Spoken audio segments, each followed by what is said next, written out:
Welcome, everyone. It is Island Forward, 1 p.m. Eastern. I'm your host, David Mullings, as always, in partnership with Jamaicans.com. We're broadcasting across Facebook on Jamaicans.com page. We're on LinkedIn. We're on Twitter. We're on YouTube. And I have the behind the scenes going on Instagram on my personal profile. So I'm looking forward to today's topic. We don't have a guest today. Next week, we are going to have a guest, tentatively have someone scheduled to be on it from JAMPRO, Jamaica Trade and Invest, to be able to talk about where Jamaica is going, what it has been working on. But today's topic is going to kick off a series of events focused on post-election Jamaica and growth. Right? We cannot get around the elephant in the room. Jamaica goes to polls tomorrow. Jamaica has their elections tomorrow. We will see who wins, which party, the JLP or the PNP, and who will form next government. They put out very detailed manifestos in both cases, or you can debate if they're detailed, but they have put out their manifestos, and it's important for us to understand if these policies make sense. I see Gregory saying afternoon, Gregory. I got people, I see Asata here on Instagram, and it's a done deal as well. So big up you guys. As always, when we start this off, I want people to just give a shout out to where you are right now or where you're from. Tell me where you're watching from. Big up your city, big up your state, big up your country. Let me know where you guys tuning in from. It's always fun to see how many people are on here and checking in. We're still dealing with a pandemic, so please stay safe. We want to wear a mask and be responsible. Right? We have to take some personal responsibility as well for this. So, guys, looking for that. Just shout out as you want. I see Greg Williams. Big up, Greg. I know Greg is in Canada. He doesn't have to tell me where he is, but Greg sometimes is in Mexico. But big up, Greg, for tuning in. He's on LinkedIn, and Greg actually works with us on our film company, our film subsidiary. So thanks, Greg, for tuning in. I hope you enjoy this. I see Haiti on Instagram is tuned in. Big up, Sac Passe. Right? I see Kai is in Jamaica on Instagram watching from Kingston. So I don't know where to big up Kingston, Jamaica. That's all it is. So Greg wants to specify he's in Calgary, Alberta, Canada. Right? No matter for I get very specific. Calgary, Alberta, Canada. Love it. Kayan, I love you always checking in, man. So this is great. He's from Cali, but in Maryland. Diane is saying, good afternoon, Diane. Watching from Florida. Another Diane. So we got two Dianes in the building. Gregory, Fort Lauderdale. Yeah, Fort Lauderdale in the place. Of course, Mandeville. I got Mandeville tuned in here on Instagram behind the scenes. So I really appreciate that, guys. And Lorna checking in from San Francisco. SF in the building. SF in the house. And Diane is watching from Canada, but born in Jamaica. We got some more Canada coming in. Andreen, Brampton, Ontario, now in Brooklyn, New York. Brooklyn in the house. Is Brooklyn in the house? So you say it's the same Dan. Oh, I like that. It's the same Dan. It's not two Dans. Thank you for clarifying that. That was a little funny.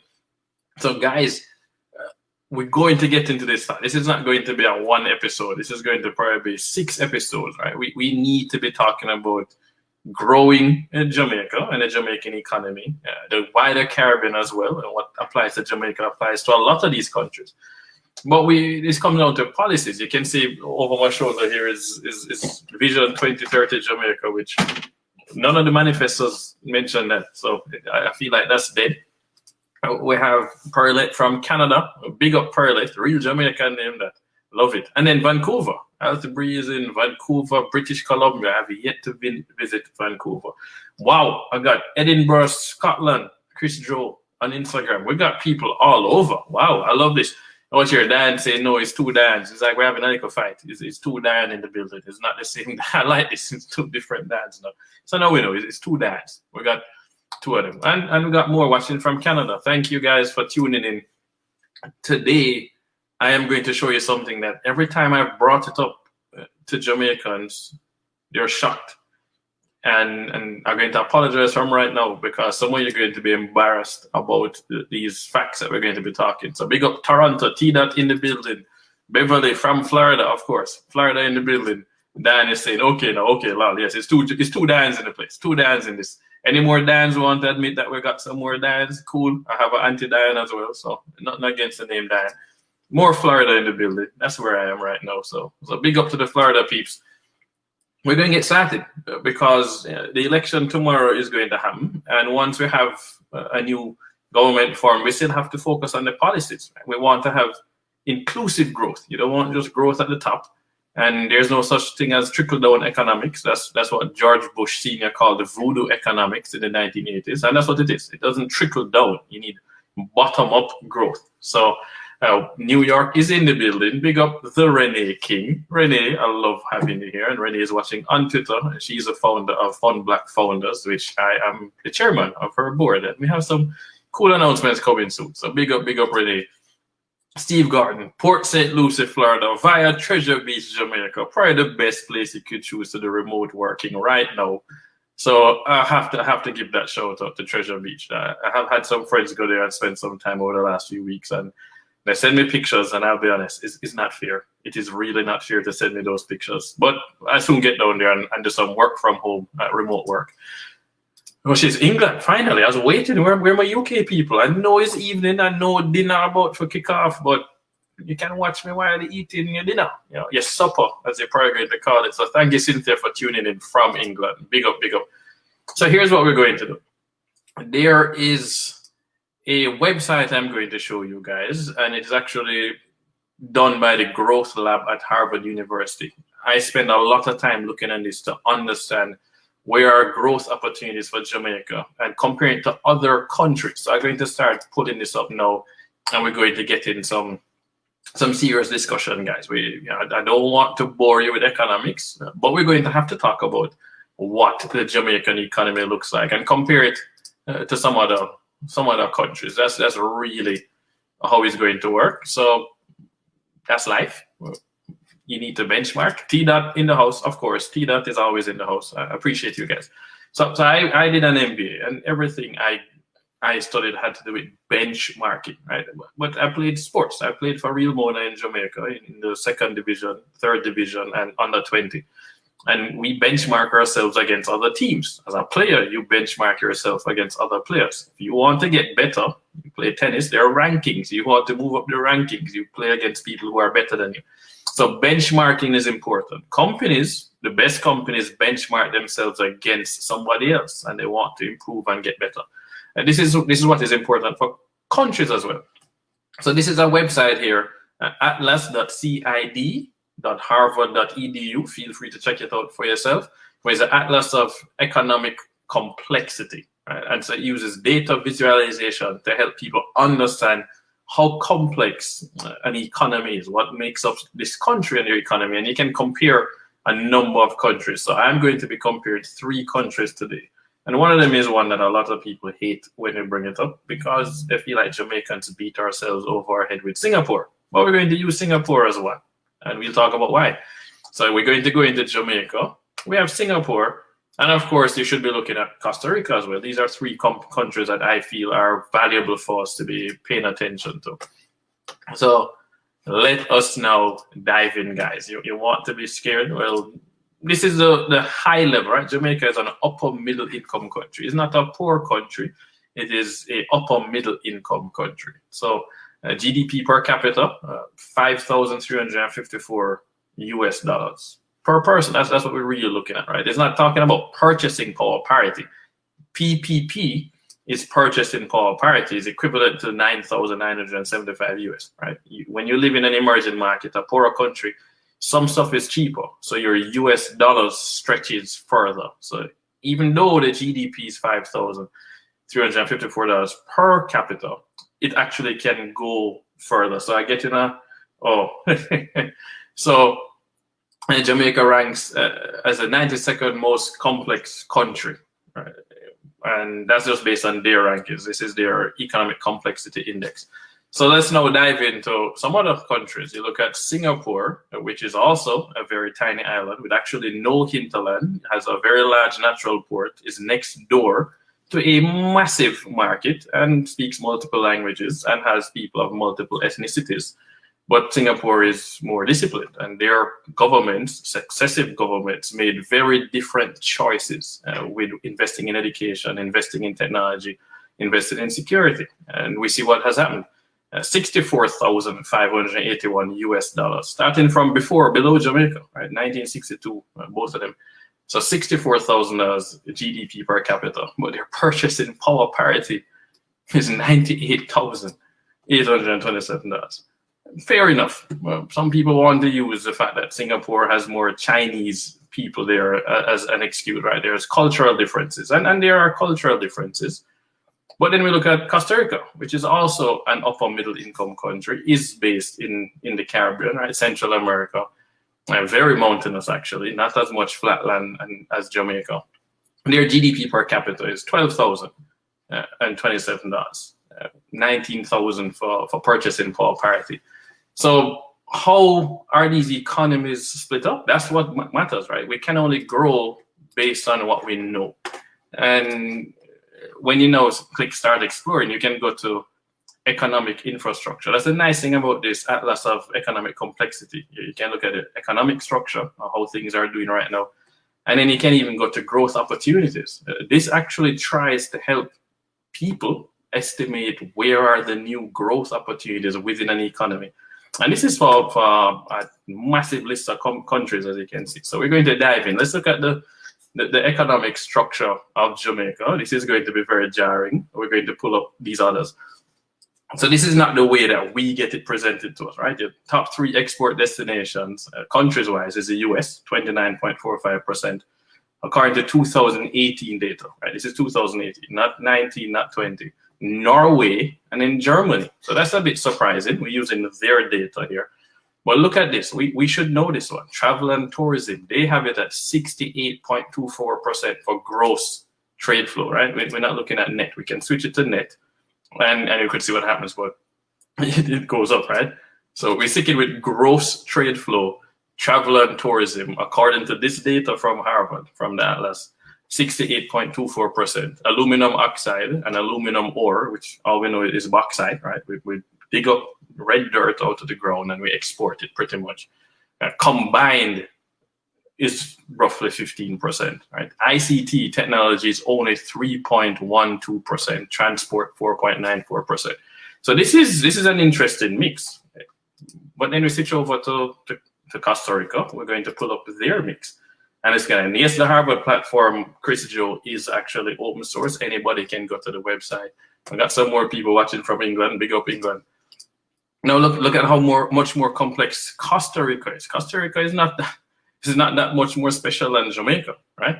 But look at the difference in that graph. I'm going to show you again. This is Jamaica.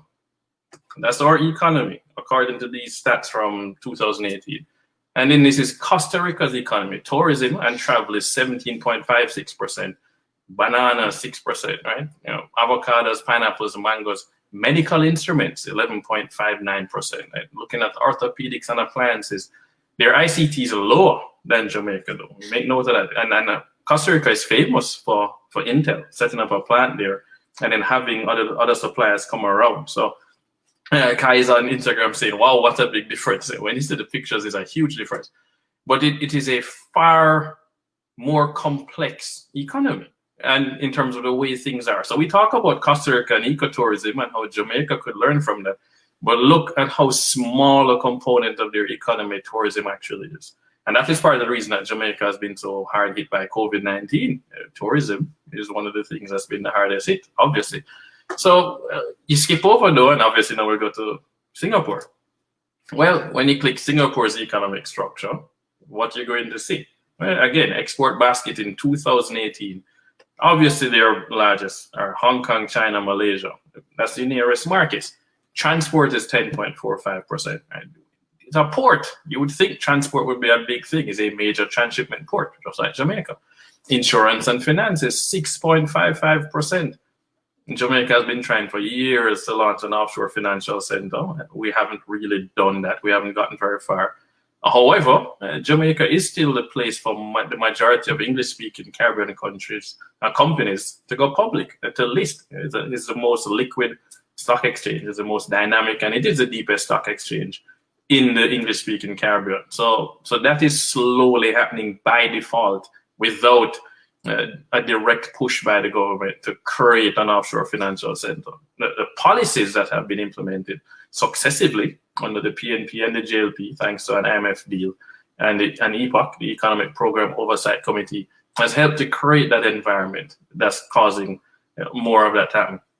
But Singapore, 4.12% for travel and tourism. ICT is only 3.49%. Interesting. Electronic integrated circuits, they don't count that in ICT. That's interesting, but they're building chips, they do silicon wafers and more, right? So you can see petroleum, oils, refined. A lot of people tend to forget that Singapore actually has oil. It's not a huge oil country. It didn't have oil wealth, but it does actually have oil. Jamaica is digging for some now. Guyana just found some oil. Suriname just found some oil. But we know that oil tends to be a curse, right? Oil isn't a savior. Trinidad gives us a perfect example of that one. So big up Kitanya, watching from Boston. Hi, Kitanya, how are you? So, and then they have these special, commodities specified according to kind. So that shows you how different, right? Costa Rica, Singapore, Jamaica. We have primarily focused on sun, sea, and sand, and that's since 1962. And so we talk about diversifying the economy. We talk about the fourth industrial revolution and the fact that we need to get with that program and moving up the value chain. So let's see what a post-election, post-COVID Jamaican economy is going to look like. This is the kinds of discussions that we need to be having. The cool thing about this graph is that then you can click these growth opportunities. They have Jamaica in a summary, and they have these growth opportunities. So let's click where do this group, right? Where does the data point to them for growth opportunities? And I want to read the way they approach this, because it's actually not the way I would have approached growth opportunities. It was quite interesting to see how they talk about it, right? They said countries grow by diversifying into new products of increasing complexity. That's what we mean when we say moving up the value chain, increasing complexity. So that means you go from bauxite, red dirt, to alumina ore, to actual aluminum, right? Sheets of aluminum, to finished aluminum goods like a can. Jamaica exports aluminum ore and then imports cans, right? Or we import the can and then put the Coca-Cola in it. And that's partly because our cost of electricity is so high. In many emerging markets, the cost of electricity is exorbitant. That's coming down, thankfully, in Jamaica. We've seen the implementation of LNG, liquefied natural gas. We see more solar, so thank God for that. But we need to see more of that. So we want to diversify into new products that are of increasing complexity. But they also talk about the distance. They talk about there's a lower distance, and they call it nearby. If you're already doing one product, you should find something that is nearby to where it is. It's easier to grow that way than to try and do something brand new. And they also talk about complexity. More complex products tend to support higher wages. So in Jamaica, we talk about low wages, right? The minimum wage in Jamaica is extremely low. It's actually really scary. And all of us would want minimum wage to go up. That makes sense. You do want to lift people out of poverty, like what you've seen in China, what you've seen in India. But you need to create products that support those wages, right? Products and services that support higher wages, which also means you have to invest in the people. They need to have more knowledge, more skills training, right? Jamaica is estimated that 70% of Jamaican workers are not trained or certified for the job they are actually doing, right? So we have a skills problem, and we need to simply admit that and then fix it. If you look at Jamaica's productivity growth over the last 30 years versus Trinidad and versus Barbados, and Jamaicans who look at it are embarrassed. We need to just admit that, and we need to do better. We need to focus on productivity growth, which means skills training, improve people's skills. That's the labor that's going in. And they need to be making more stuff. So when we talk about agriculture, for example, just planting yam and digging it up is extremely low value add. You want to do more complex things. So now we want to do canned yams, for example, or organic yams. That requires more knowledge, and that's a more complex product. And then, of course, they talk about opportunity gain. They talk about for future diversification, higher values hold more linkages to other high complexity products, opening more opportunities for continued diversification. So they have this graph, with these bubbles that talk about strategic bets. Where should Jamaica be focusing based on this and based on where we are? So it's quite interesting when they talk about medicines, medicaments, and packaged items in that way. So stuff that we would never think of shows up in here is really interesting. Naturally, they're going to bring up textiles. Agriculture is a part of it. Minerals. We do have limestone. We do need to be careful about mining in Jamaica, though. Let's be realistic. If your country is known for beauty, you don't want to dig down the hillside. I think that is not very smart. I see Nashika jumping in from Kingston. Big up, Nashika. I appreciate this. So vehicles, we could do some parts. Just-in-time shipping could work for Jamaica, and of course electronics, and then have others. So let's click. Where do they say new product opportunities? And let me see some other people sharing some ideas of where they think Jamaica could be going to help grow. Right? We want to grow this economy. Share some of your own ideas. You never know, we might not have thought about it. Right? So share your own ideas. I want to put them up on screen as well. But these are some of the top 50 products based on a strategy approach that they have for Jamaica. Right? Given its current exports, some of the sectors with high potential for new diversification in Jamaica are industrial machinery and plastics. That's actually the two biggest areas that Harvard would have us bettered: industrial machinery and plastics. And I'm sure the Jamaica Manufacturers Exporters Association would agree. I keep seeing them talking about that. Richard Pando is a CEO of CEPROD and the president of JMEA. And clearly there's an opportunity there. They're talking about machinery parts not containing electrical features, centrifuges, central heating boilers, machinery for soldering, stuff that we would normally not think of. Right? We keep hearing about BPO, business process outsourcing, which is important, and there is an opportunity there for us to move up the value chain. We're talking about telemedicine, telehealth, huge opportunities there, right? Software development, back office work, but they're talking about creating other things, other areas that we might not be looking at. And this was an area I never thought about: pigments. I didn't realize there was an opportunity there. Other articles of vulcanized rubber, dairy machinery.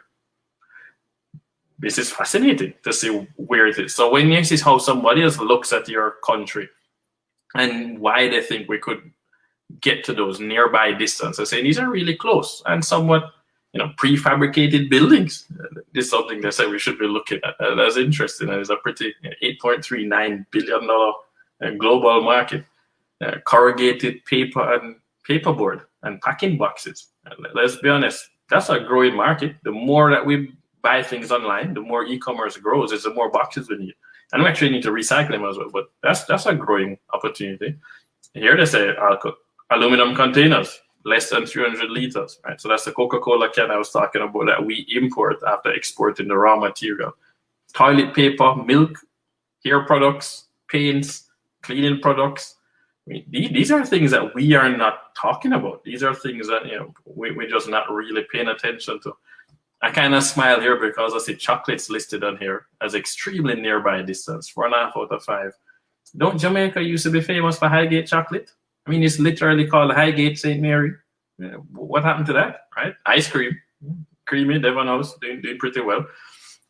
Confectionery and sugar. Confectionery sugar, right? Jamaica was the sugar capital of the world for quite some time. It's been downhill since the 1940s. And at one point, Jamaica exported about 40% of all the sugar in the world under the British. So what happened? Jams, jellies, and marmalades. We definitely know that one. So those are the top 50 that are listed in here as opportunities for Jamaica. I see Kansas bigging up. Kansas is in here. Look at Whitney. Great point, Whitney. She's in Portmore, Jamaica, and she says, we definitely need to modernize our agricultural industry in a sustainable way, possible even tied to tourism. And I like that he said that, because if we tie it to tourism, it can be based on what's already being done by Appleton, right? Appleton Estate has their rum tour. There's a Blue Mountain coffee company now that's in the newspapers today. I believe is in the Jamaica Observer. And they're doing tours where people can come and they have Blue Mountain coffee in a tea bag, and you can do a tour. The tourism minister, Ed Bartlett, is the one in the papers talking about that tour. So I agree with you. There are ways to twin agriculture and tourism as well, which makes it more sustainable. And I see Gregory is saying, love that you mentioned Costa Rica. supplying the world with medical supplies. Puerto Rico, we saw after the hurricane, and the world was short of drip bags. We need to find our market. That's exactly what it is. We need to find our market. I see Chris Joe on Instagram giving me the face, the smiley face with the hearts in the eyes when I mention Highgate. As you're talking about Highgate, I love it. Hey, Angela, I see Angela in here. Hi, Angela. We got ATL in the building. Big up Andrew, big up Andrew.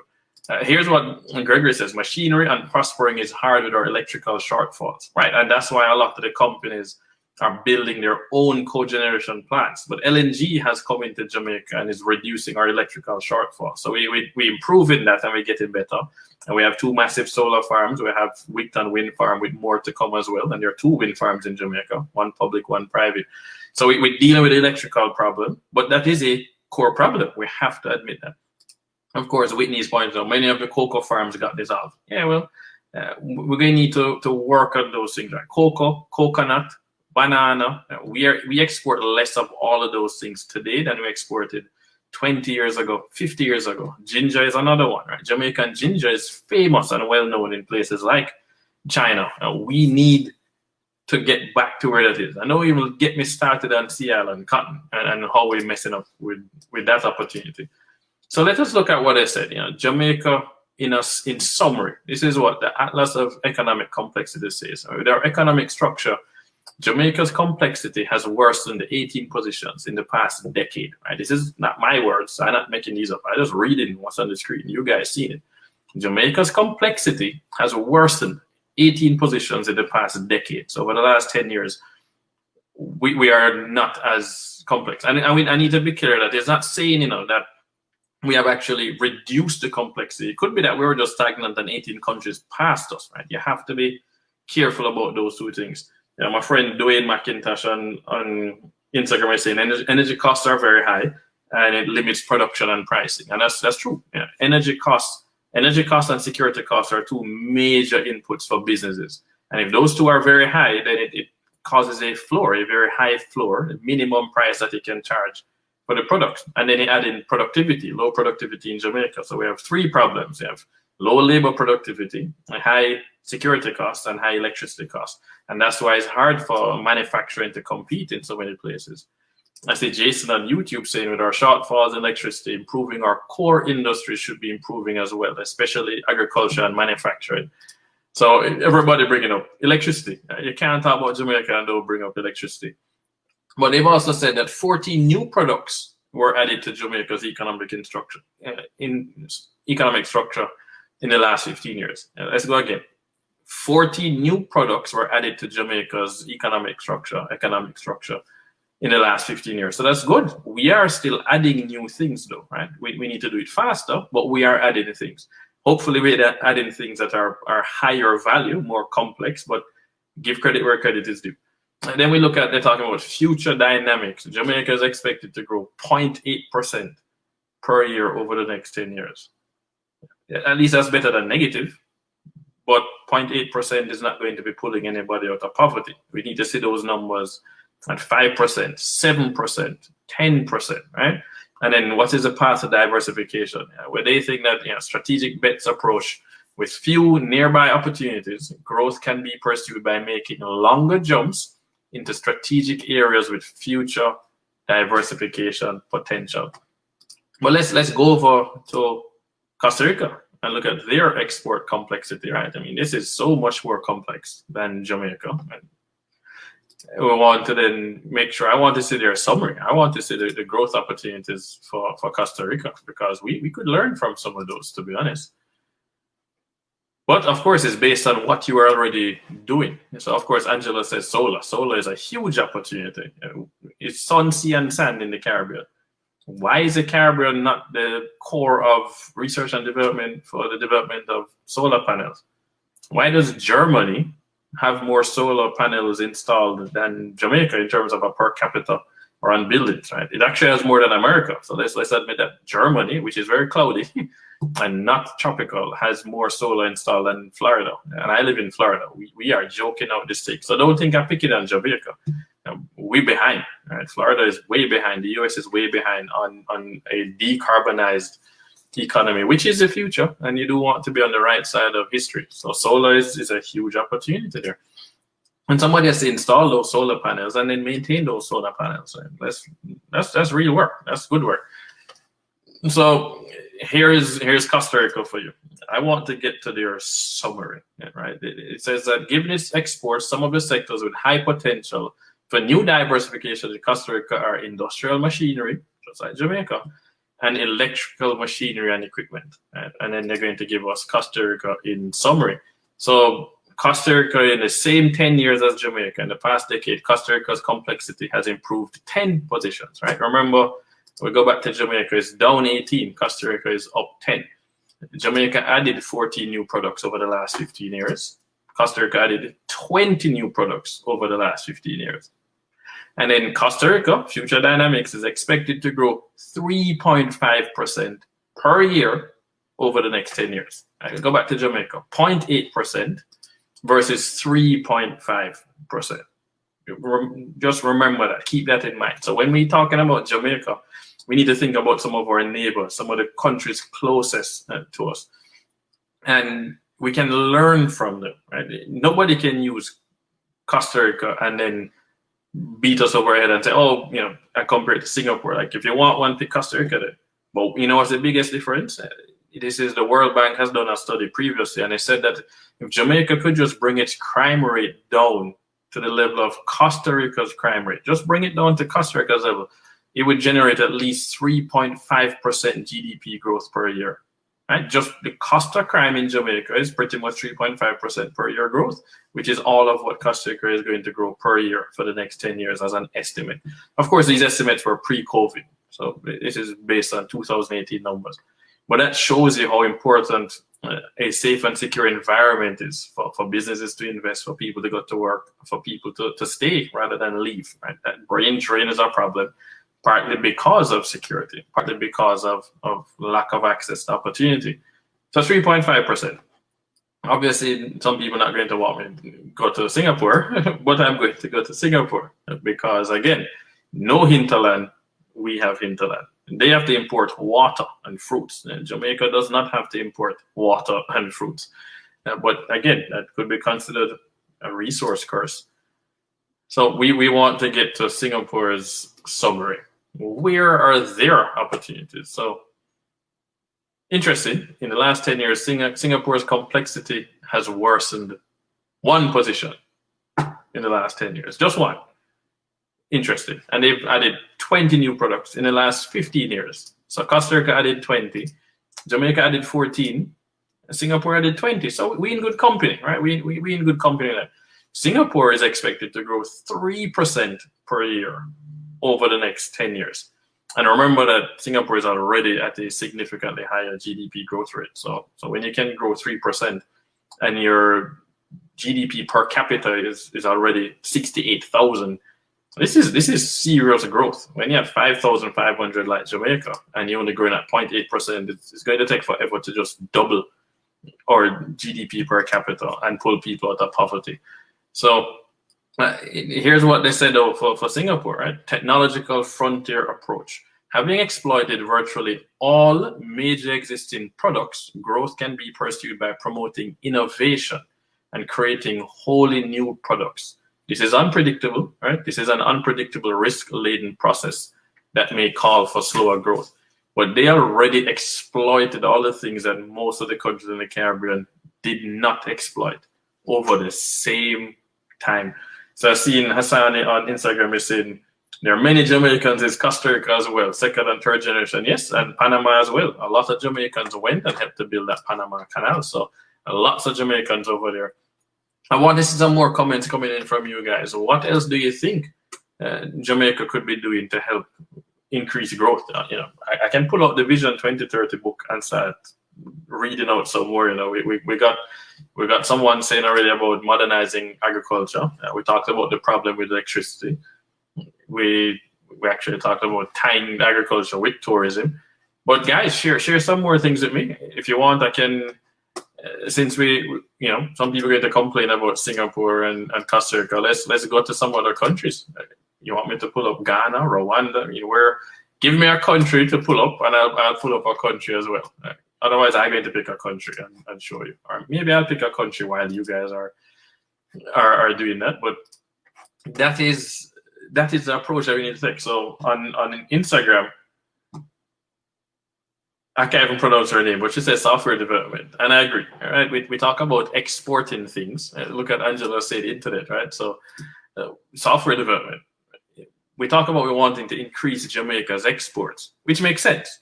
But not all exports require land. Usually, when we talk about increasing exports in Jamaica, we're talking about machinery or manufacturing, and we're talking about agriculture, all of which require power, require land, a ton of labor. Versus software development, right? Apple designs things in Silicon Valley, manufactures elsewhere in China and India and so on. You can design things, program the software, design the hardware in Jamaica, and then manufacture elsewhere where it is cheaper. And that's called a comparative advantage for those of us who have paid attention in our Econ 101 classes. But that is really where. That's not the one I wanted to say. But yeah, that's where we want to go.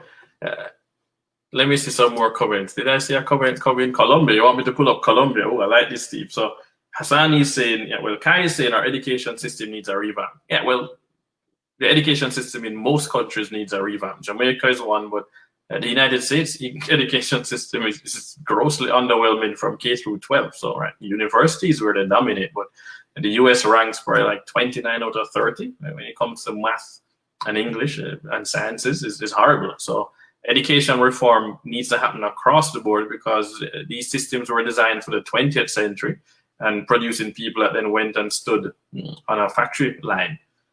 That's not the way the world works anymore. So we're going to end up pulling Colombia. So Kian says something that I actually disagree with this one.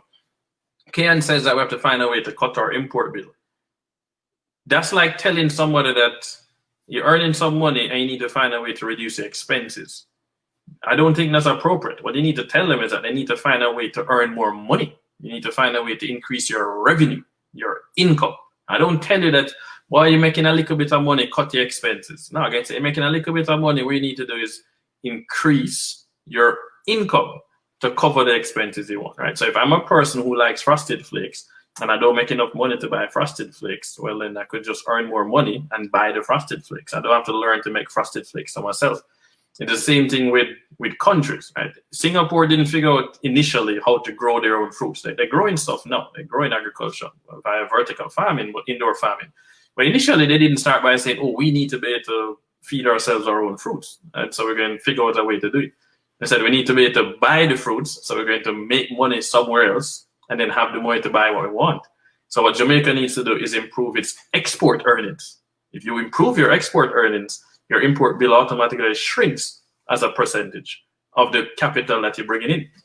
That's what you want to do. You need to increase income. So Jamaica needs to increase export earnings. We could reduce our import bill. That's fine. If you can do both, it's even better. But again, comparative advantage matters. What should Jamaica spend its time and effort on? And we need to focus on things that we have an advantage. So technology in remote areas is what Andrew says should be a technology hub. I agree. When you look at Jamaica, for those of you who don't know, if you just Google Microsoft Imagine Cup and look at the winners over the last 10 years, 15 years, you're going to repeatedly see some Jamaican schools in the top 3, top 5.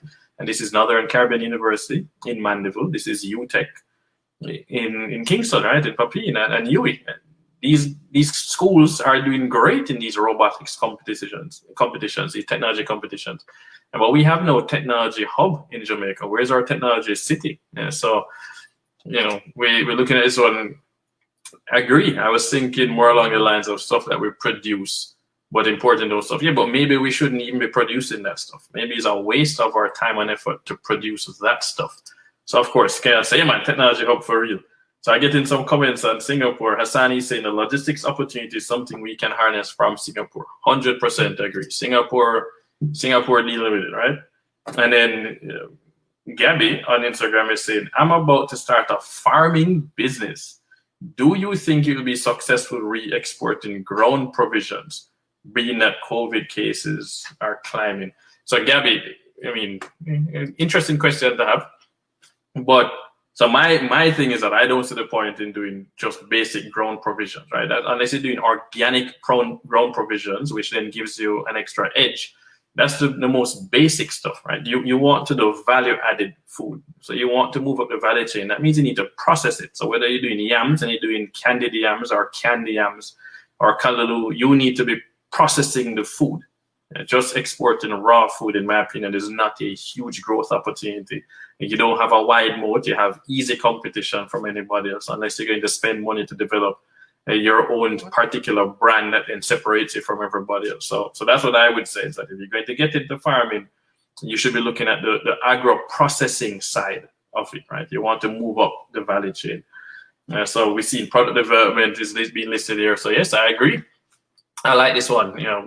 Matt on Twitter is saying, with regard to logistics and industries, we probably have to relook at the way we use our SEZs. So I don't know. I'm going to get the SEZ guy in here once. I've toured SEZs. I've seen all the information. So SEZs, for those who don't know, special economic zones.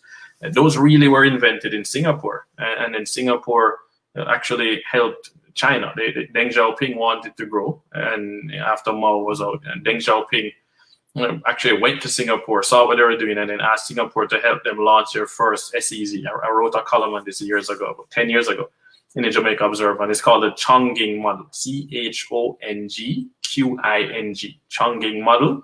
They were essentially the first SEZ in China where they experimented. This is where you get special rules separate from the rest of the country. So whether it's reduced taxes or no taxes, and different export regulations, and different labor laws, and that model is what they rolled out into Shenzhen and elsewhere in China. But Singapore directly helped that. Jamaica has SEZs as well. You can have buildings that are SEZs, and then you have areas. Very interesting. And we have a number of special economic zones now in Jamaica. Some of the BPO areas are based in that, in Montego Bay in particular. But yes, we probably should relook at it. I don't know if they're doing anything wrong. I think they need to market it differently. We haven't talked enough about our SEZs in Jamaica and the opportunities that they present. And we haven't made it easy for people to get into them, right? So, but there's changes coming. I know for a fact that Factories Corporation of Jamaica is working on some things, and there will be more stuff happening on the SEZ side. So stay tuned. Blake asking a real serious question, like proper. What about climate change? We cannot talk about an island and not bring up the importance of climate change. So Blake, thank you for pointing this one up, because the climate resilient economy is going to be crucial to our future, right? Jamaica can do very little about rising sea levels on our side, right? Jamaica is not putting out a ton of pollution. We have to worry about the bigger countries, but at the same time, we can do things to decarbonize our economy, and climate change presents tremendous opportunities for Jamaica to be an R&D hub to test things, right? Whether this is going to be wave power, or you want to talk about weatherizing buildings in Barbados. I've seen this white roofs plan. You paint the roof white because that reflects the sun. Didn't think about that. What about switching out from the fluorescent light bulbs that are so common in Jamaica to LED bulbs? Well, they're expensive, so we have to find a way to finance that. But those are going to be some really interesting opportunities. So yes, climate change does pose tremendous risks.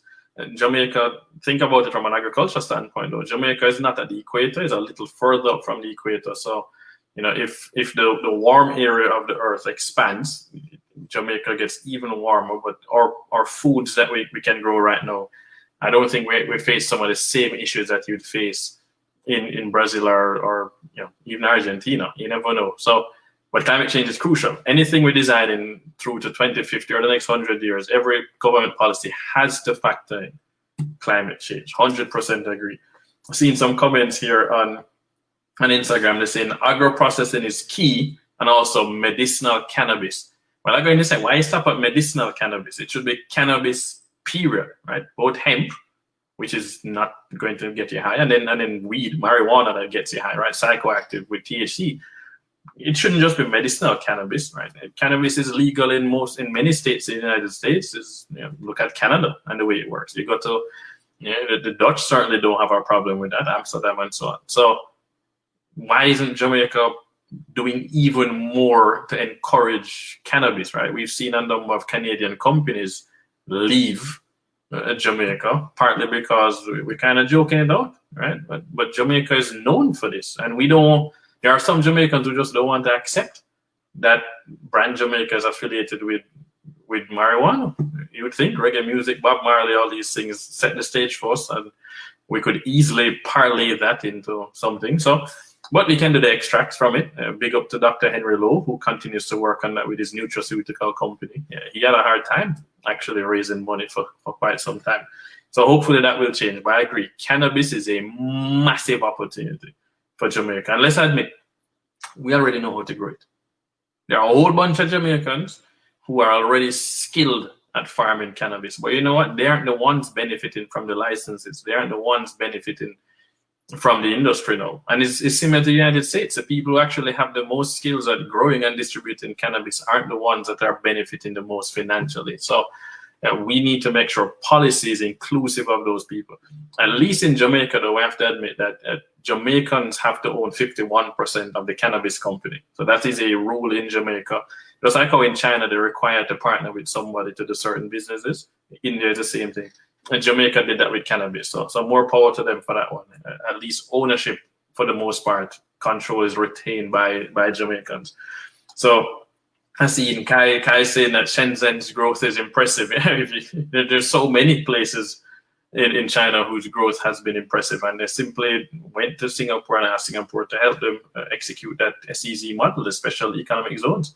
Hassan is on Instagram also saying, working with the regulatory environment. Yes, we need to sort out the regulatory environment for a lot of things, not just cannabis, right? You look in the newspapers today and you can see that Salada Foods is going to court with JACRA. That's the Jamaica Agricultural Commodities Regulatory Association, because they're trying to force them to increase their Blue Mountain coffee quotient in their Mountain Peak instant coffee from 10% to 30%. And you know why they're doing it? It's not because they understand business.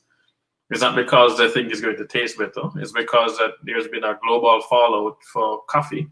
And so Jamaican coffee, like 600,000 pounds sitting in Jamaica, can't be sold because it costs 3 times other coffee, not just because it's great, because it's inefficient. And they're trying to force the one company that does instant coffee to buy it. Right? So when you have policymakers with no business experience trying to tell a business what to do and forcing their costs to go up massively, you know what happens? You end up getting layoffs. You kill the golden goose. So we need to be far better about this one. Ken is saying these small farmers should partner with each other to grow the weed so they can compete. Individually, they may not be able to compete, but as a group, they can. So this was tried, right? Michael Manley tried that whole cooperative farming in the 1970s. So we can test it. I like the idea that has been pushed out recently, which is a mother farm structure, right? So you have a central mother farm, you have the smaller farms that benefit from the knowledge, from the equipment, and then they can distribute to that larger one. So Gassan Azan is doing that. Michael Leach, my mentor, they're doing that approach. So mother farm approach with the smaller farms. So these are the people with the 1 acre, the 3 acres, the 5 acres that can then sell into the larger farm and into the farmers market at Lake Spend that Gassan is created. But yes, unfortunately, too many people focus on me, like I'm going to do my small thing and I don't want to partner with anybody and benefit from economies of scale. But that's not unique to Jamaica. This is something that happens all around the world. Most people are focused on their small farm instead of finding ways to scale. They're comfortable, they just want to feed the family and have a little extra money to send the kids to school. So that's a mindset thing that we need to change. If you go back and look at China, the same thing happened when China was coming out of the 70s and 80s, right? They were small farmers who were given us a plot of land and they can't grow more than a certain amount of produce, and the government mandates it. And they formed a secret pact, right? These people in this village formed a pact and said, we are all going to grow more food than the communist government allowed us to grow. And if any of us get in trouble and gets killed, we all commit to raise their children. This is real. You can go and watch a documentary on YouTube. And eventually, central authorities found out, but realized that the farmers were now actually having excess. They produced more because they no longer were told what to produce. They could just produce as much as they could, sell the excess, feed the family, and the village was getting wealthier. And these farmers were now creating more wealth, pulling themselves out of poverty. And what they did was roll out that same structure to other places, to other farming villages, and it transformed farming in China. Yeah. So We need to be looking at those kinds of case studies in Jamaica. Right? It's as simple as that. Go and learn about these case studies elsewhere. What worked, what didn't work, what can apply to Jamaica today in the 21st century, not copy and paste. Angela is saying, I think a structured approach with entrepreneurship should be really encouraged and buy-in is truly supported. And so, yes, we do need to focus a lot more on entrepreneurship, change that mindset in Jamaica. People are afraid to fail in countries like Jamaica. In Japan, it's said that the nail that sticks up gets hammered down. In Jamaica is the same thing, right? The higher monkey climb is what we talk about. So, but that means we have to change certain laws, and they're working on changing those laws in Jamaica.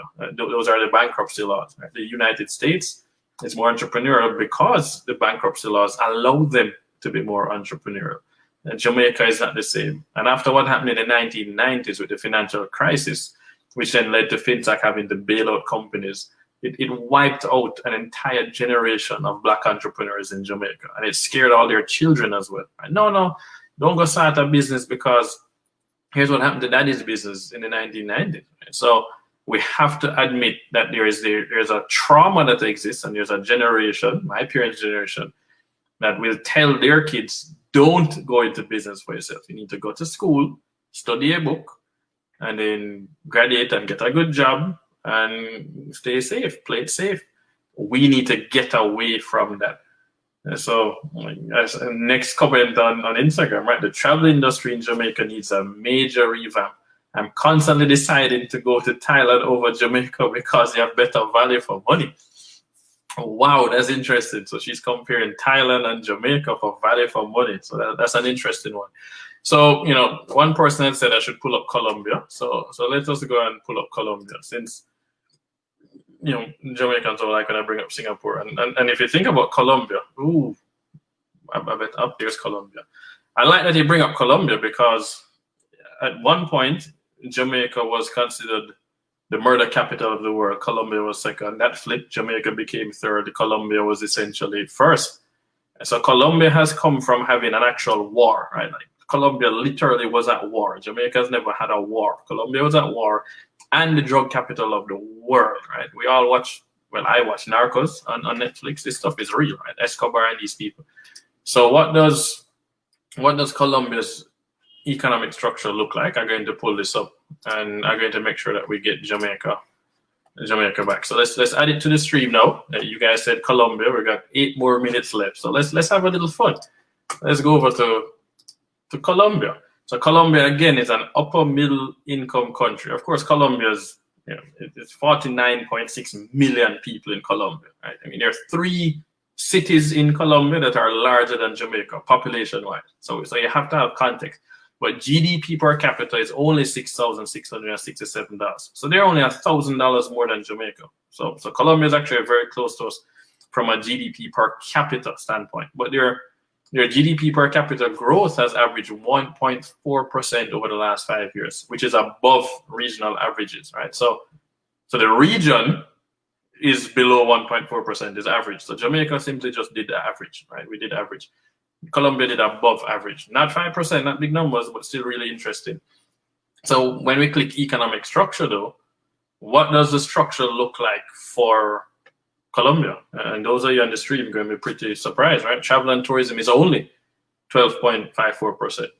Ton of oil, 28.22%. Coal, 12.5%. And we know this is going to be going down, right? We decarbonize the economy, so coal is going to be a no-no. Transport, 4.23%. Obviously, we know Colombia have gold, so 2.99%. Coffee, you guys definitely know Colombian coffee, 3.92%. We got bananas and plantains at 2.4%. But cut flowers, this one was surprising to me. A friend of mine, his mom runs a flower company in South Florida, and she grows the flowers in like Homestead. But she was telling me her biggest competition is from Colombia. They grow fresh flowers in Colombia, cut them and then fly them into the United States. It's quite surprising. I didn't realize it was that cost effective to grow flowers in Colombia and then ship them by air fresh to the United States. But it shows you how different their complexities again to Jamaica. Roughly the same export percentage to the USA, 27.62%. Jamaica is in that same range. But Colombia with China is 10.6%. Panama, 7%. So clearly we could learn some things from them. Hassani on Instagram is saying more public-private partnership used wisely by Singapore and Norway along with the Middle East. That's exactly true. PPPs, public-private partnerships. Well, we have to admit, you give credit where credit is due again, right? Under successive administrations, Jamaica has done public-private partnerships. Both the PNP and the JLP have done that with the airports, right? They privatized Norman Manley International. Before that, we had privatized Montego Bay. And the way they did it with Donald Sangster first is that the government still owns it and they do a long-term lease. And the foreign partners came in and fixed it up, spent the money, scaled it, made it much, much better. And they did the same thing with Kingston. And it's two different governments that did that. They followed the same thing. So expect more public-private partnerships. That's how we built the highway, right? Highway 2000 Jamaica has been done in the same way, starting originally with Bouygues, the French company, and then swapped out and they brought in China Harbor Engineering. So public-private partnerships are something that we are known for.